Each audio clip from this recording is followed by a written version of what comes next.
What's up guys, duarktikhq here with another Marvel Strike Force video, and in this video we are going to talk about the Fantastic Four. We had the announcement of the reworks for the new Fantastic Four team, and we have some things to talk about because these reworks are quite questionable. Should you rush and gear up Johnny Storm by his diamonds, getting him up for level 105, spend 30 million gold on this guy? We're going to talk about it. We're also going to talk about what's the plan for what's to come for this new Fantastic Four team. Should you build up these guys? Should you not build up these guys? Because I think until you have the full team, you are not going to get huge value out of them outside of Arena. And even if Arena, if you have Professor X, if you have Mephisto, Odin or whatever, you are probably not going to use the full team. So are we going to really spend 30 million gold, 60 million gold, 100 million gold to get these guys ready to be playable, and then they are kind of like whatever? So yeah, we're gonna analyze the situation because in my opinion it's a little bit concerning, especially if you are free to play, right? In this channel we are now free to play in 2025. We are no longer sponsoring Scopely. They can F themselves, but we are still going to play the game and make the most out of it. So we're going to take a look at their kits, and we're going to set up the plan for next month or so while we unlock this team. So as always, if you like the information on this video, make sure to share it with your friends on Facebook and Discord. If you're new to my channel, make sure you subscribe for more Marvel Strike Force content, and make sure you smash that like button like a boss. Okay, so as we expected, Johnny Storm and the Thing were going to get reworks. They got new stats, but they did not get a new speed. So Johnny Storm is still going to be at 127, which is pretty decent, and the Thing unfortunately is going to be still at 100 speed, which is absolutely insane. It's terrible. It's really terrible. Okay, let's take a look at their kits. But before we start, I have some announcements to make. First off, we're gonna have a Rachel Legends channel soon exclusively, so you only have to deal with one more video. I really hope you guys watch that video, and if you have not tried Raid for yourselves, you can always scan the QR code on the screen. But check out the video of tomorrow where I compare pay to play in Marvel Strike Force with not pay to play in Rachel Legends. Do you guys agree with this pay to play system in Marvel Strike Force? I'm not a big fan of it. But I guess it's a way for Scopely to force the whales to spend more money. I don't know, you guys let me know. Pay to play, are you in favor of it or not? Then another announcement is that Marvel Mystic Mayhem is going to start tomorrow, and I'm going to use this channel to post Marvel content like Marvel Strike Force and Marvel Mystic Mayhem. Beyond that, I don't think so. But that's gonna be the schedule for now. Marvel Mystic Mayhem, it starts a little bit slow. It's more a gacha game than Marvel Strike Force is, but it gets a lot of fun after you reach like level 20. Above level 20, the game gets a lot better because you are able to use your abilities more often. So give the game a try. It starts tomorrow. We'll be streaming, we'll be making videos to help you out early on. I was able to play on the beta test, so I can give you some early advices for you to progress well. And it's cheaper than MSF, so keep that in mind, And that's all for now. Yeah, I think so. So Rachel Legends channel, if you are interested, soon. Marvel Mystic Mayhem is gonna start tomorrow, global launch, and content coming to the channel based on that. Okay, let's take a look at these Fantastic Four reworks. So Johnny Storm, they made him the gray Brock Lesnar, if you know what I mean. I don't know what's up with his face. It looks very weird now. So Fantastic Family, Fantastic Four MCU, Ultimate and Special Family. Okay, so the three new characters, Mr. Fantastic, Invisible Woman, and Frankly Richards. We already know from the developers that these are going to be the characters that matter for Arena. Johnny Storm and the Thing, they are not going to be good in Arena unless you are a new player. If you are a new player, yeah, sure, you should consider Johnny Storm and the Thing for Arena. But if you are a late game, if you are facing Odins and Mephistos and so on, Johnny Storm and the Thing are going to be irrelevant. As you can see, the order of the characters that are going to be released, first Mr. Fantastic, Invisible Woman, and then Frankly Richards is going to be the last character, and is the character that is going to give speed bar to allies. Mr. Fantastic is going to give barrier to everyone. and Invisible Woman is going to do piercing damage. So at least we have this nice thing that they have synergies with everyone rather than with just Fantastic Four, or at least that's what we can read, right? Beyond that, we have the new stats for Johnny Storm.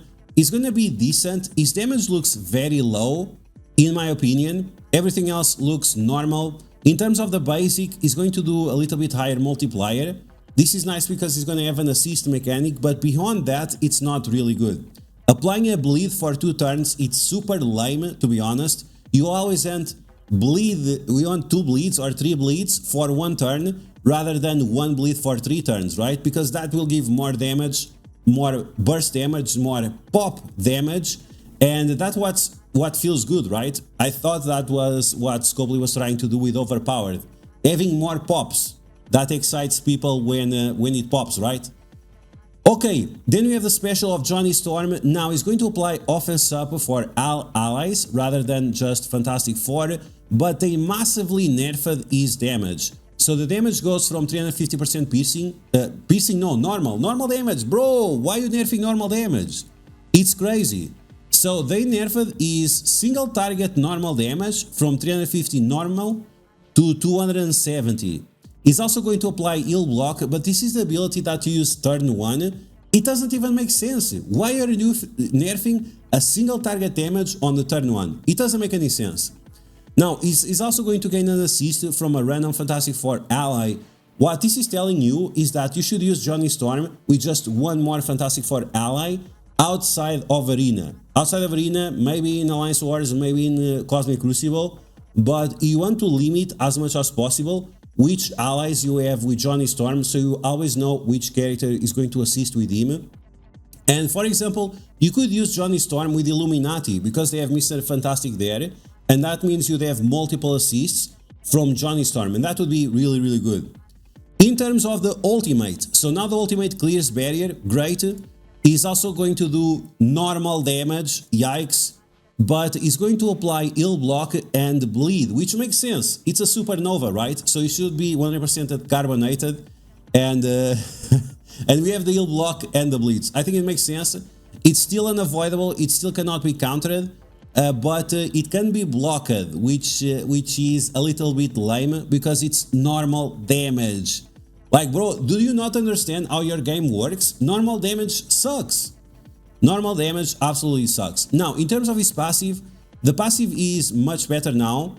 On turn, instead of flipping 2 negative effects, he's going to flip 3, as long as he does not have trauma, of course.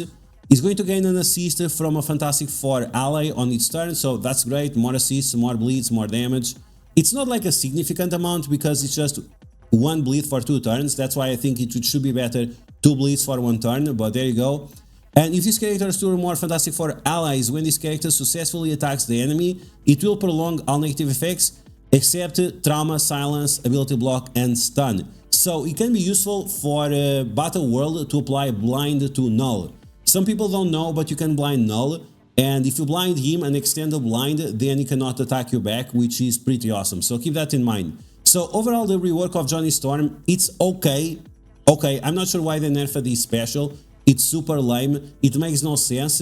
But yeah, sure, it's gonna be useful, but it's not gonna be like impressive. You should not spend 30 million gold day 1 to get work on this guy. You should not rush to buy his diamonds. Makes no sense. So hold your horses. Now, in terms of the thing, stats increase, but no speed, like I mentioned at the beginning of the video. Yes, no change to his basic, which is super lame. And then the special, they nerfed the damage of the special. Once again, we have single target damage, normal damage, single target normal damage, and once again, they nerf it massively. We have 90% nerf on the normal damage. Flip the flags, flip death proofs, whatever. Bro, it was already doing that before. And it flips to bleeds. Those bleeds are going to be meaningless. This is so meaningless. This is also meaningless here. I don't really understand. Then it does bonus attack 4 times. Nerfed. Again, 150 damage multiplier. Are you kidding me? That's a 130% damage decrease 4 times. It's a massive, massive nerf. Now, I understand that the thing has quote-unquote new stats, but when you apply offense down to that character, the damage is greatly reduced. Plus the enemies have like an insane amount of armor. When you are applying this normal damage with such a low multiplier, it's gonna be meaningless. Like, they massively nerfed the thing. Why? Are you anti-Semitic or something? You don't like Jewish people? Because yeah, the thing is Jewish. So what's the problem, guys? You don't like this guy? I don't know. It's super lame that they nerfed this guy so badly. Why? Why? It's normal damage, bro. Do you know how your game works? Anyway, we have the ultimate for the thing, so it does pretty much the same thing as before.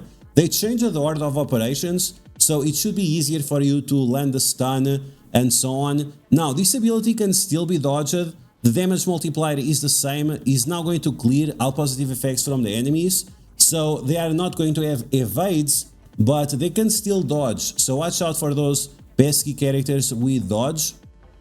And if the primary target has safeguard or it's a minion, you're gonna get 100% crit chance. This makes sense because of his passive. In my opinion, the thing should always be a raider. Sometimes, very rarely, it could be a striker because of his extra health compared to other characters. But that's something that the developers use against us, not us against ourselves, right? So that's why you should use this guy as a raider rather than a striker in 99% of the cases. On kill, apply immunity and speed up to all Fantastic Four characters, but this is something that you're going to use turn 1. It's turn 1. Who are you supposed to kill? It makes no sense. If the special will give speed bar and then you could use the ultimate, I guess that would make some sense, but like this, it's like whatever. Now, in terms of the passive, they increase the amount of speed bar that he gets, use it to get 7% and plus additional 7%. Now he gets 15. In Alliance Wars only, bro, in Alliance Wars only, speed bar, this guy is super slow. What, how are you gonna use him in Cosmic Crucible? How are you gonna use him in Alliance Wars, I guess we're gonna use him. But in Battle World or any other game mode, Danger Room, I don't know. How are we supposed to use this guy? The speed bar only in Alliance Wars, it's a major shaft. Absolutely major shaft. Now, they boost his retaliation damage from 150% piercing to 275, but that's retaliation damage. Your enemies have to attack you first, so after you attack them. So the damage output of this character is gonna be much lower. If you're gonna really wait for him to attack you, it's like, bro, it's not good. Like, they really shafted the thing, and I'm very unhappy about that. And that's it for the reworks. So, I mean, the thing really got shafted. It's really disappointing. I'm not sure why. The special nerf on the damage, really terrible. And the other damage from the other sources is just not meaningless, not meaningful enough to matter. And then Johnny Storm is way more flexible. Like I said, it might be extremely useful with Illuminati and Mr. Fantastic. But beyond that, I'm not really sure. I'm not really sure if it is really gonna matter that much. I think it's a good combo. Maybe you can start using Johnny Storm instead of Odin, but are you really gonna spend 50 million gold getting up these guys? I'm not going to. I'm gonna wait as much as possible to see what happens. But right now, Johnny Storm it's not a disappointment, right? But I'm not gonna rush to invest on these guys. I see some potential there, but it's just so far away from in the future that yeah, we'll see. I like this idea. I like the idea of Johnny Storm with this guy on the Illuminati team instead of Odin. That's going to increase a lot your flexibility, especially if you're using the Illuminati on offense. But beyond that, I don't know, man. You guys let me know in the comments below what you think about these characters. Do you like the reworks or not? And as always, if you like the information on these videos, make sure you share it to your friends on Facebook and Discord. If you're new to my channel, make sure to subscribe for more Mouse Force content. And I'll catch you guys later.